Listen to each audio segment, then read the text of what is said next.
मैं आपका दोस्त राम विलास अपने चैनल मैथ बाय आर विलास का स्वागत करता हूं। दोस्तों, हम लोग पढ़ रहे हैं लाभ हानि। आज हम लोग लाभ हानि पार्ट 8 पढ़ेंगे। इसके पीछे हम लोग 7 क्लास देखेंगे। यदि आप नहीं देखे हैं तो वीडियो में प्लेलिस्ट बनी हुई है, देख लीजिए भाई लाभ हानि की प्लेलिस्ट, उसमें से आपको 7 वीडियो मिल जाएंगे। आज हम लोग देखेंगे 8वां वीडियो, जिसमें जानेंगे जब ए रुपए में बी वस्तु में खरीद कर सी रुपए में डी वस्तु में बेची जाए। इससे पहले वाले पार्ट में हम लोग पढ़े थे जब ए रुपए में बी वस्तु में खरीद कर बी रुपए में ए वस्तु में बेची जाए, लेकिन इस बार ऐसा नहीं है। अब इस बार ए रुपए में बी वस्तु में खरीद कर सी रुपए में डी वस्तु में बेचेंगे। देखिए बहुत ही आसान है। यदि आपको पार्ट 7 समझ में आया है तो पार्ट 8 कुछ भी अलग नहीं, एकदम आसान है। देखिए भैया, मैं आपको बताया हूँ ऐसे सवालों के लिए आपको सिर्फ एक काम करना है, रुपए लिख लो और क्या लिख लो, वस्तु। क्या लिख लो, रुपए और वस्तु। अब हम सवाल पढ़ते हैं। देखिए, रमेश ने कुछ वस्तुएं 5 रुपए में 4 के भाव से खरीद कर 5 रुपए के भैया 4 के भाव से खरीदा मतलब आप जानते हैं क्रय मूल्य, तो लिख लीजिए क्रय मूल्य इतना। ठीक भैया, फिर क्या कह रहा है, 8 रुपए में 6 के भाव से बेच दिया, तो रुपया के नीचे रुपए का 8 रुपए में 6 के भाव से बेच दिया। बेचत क्या हो गया भैया, विक्रय मूल्य। आप इतनी बात समझ गए होंगे। अब इसके बाद आप कुछ नहीं करना, सिर्फ तिरिया गुणा कराइए, यानी 6 का गुणा 4 में, 4 गुणा 8 में, सॉरी 6 गुणा 5 में, 6 5 30 और ये 4 8 32।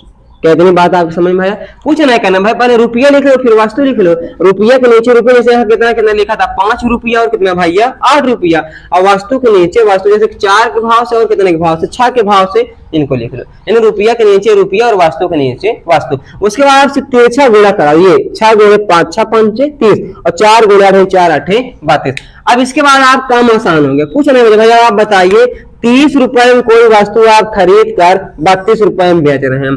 30 में खरीद कर 32 में बेच, तो आप क्या होगा भैया, लाभ। जैसे आपसे पूछा था कि क्रय विक्रय में कितने पैसे लाभ होगा कि हानि, तो एक बात क्लियर हो गई, आपको हानि तो नहीं होगी, होगा क्या भैया, आपको लाभ। और भी लाभ पढ़ेंगे तो आप जानते हैं लाभ परसेंट बड़ा फार्मूला होता है भैया, लाभ बटे क्रय मूल गुणे सब। क्या भैया, लाभ बटे क्रय मूल गुणे सब। अब आपको लाभ कितने को भैया, 30 के आप खरीदे हैं, 32 के बेच रहे हैं, तो 2 रुपए का लाभ हुआ। और क्रय मूल आप कितना है भैया, 30 रुपए।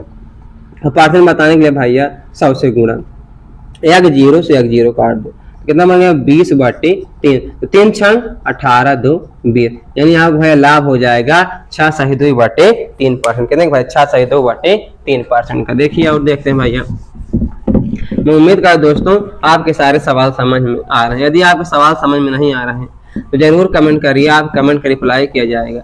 उसके लिए चाहे एक अलग वीडियो बनाना पड़े, बना के आपको बताया जाएगा, आपको समझाया जरूर जाएगा। देखिए भैया, जैसे अगला सवाल है, महेश 10 रुपए में 12 अंडे खरीदता है। क्या भैया, महेश 10 रुपए में 12 अंडे खरीदता है, तो खरीद रहा है, तो आप जान गए भाई कुछ नहीं करना है आपको भैया, रुपए लिख लो और क्या लिख लो, वस्तु लिख लो। और रुपया के नीचे रुपया लिख दो भैया, वस्तु के नीचे वस्तु। कितना रुपया भैया, 10 रुपया। कितने वस्तु भैया, 12 वस्तु।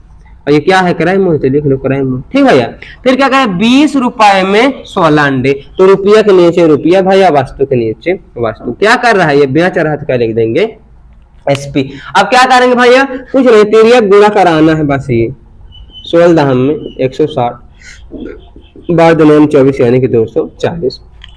अब आप समझ गए भैया कि 160 रुपए में कोई वस्तु आप खरीद कर 240 रुपए में बेच रहे हैं, तो आप जब कम के खरीद के ज्यादा के बेचेंगे तो आप क्या होगा भैया, लाभ होगा। एक बात तो आप जान, जैसे पूछा कि लाभ होगा कि हानि, तो हानि वाले जो आप सवाल आंसर रहेगा ऑप्शन में वो काट देना, होगा क्या भैया, लाभ। को पूछ रहा है कितने परसेंट का, तो आप जानते हैं लाभ परसेंट बराबर फार्मूला होता है भैया, लाभ बटे क्रय मूल गुणे सब। क्या भैया, लाभ बटे क्रय मूल गुणे सब। तो आपको लाभ कितने हुआ भाई, आप जानते हैं 160 में खरीद 240 के बेच, घटा 0 में 0 गया 0, 14 में 100 गया 8, यानी कितने का लाभ हुआ आपको, 80 रुपए का। बटे क्रय मूल, क्रय मूल आप कितना है भैया, 160 रुपए, और गुणे कितना भैया 100।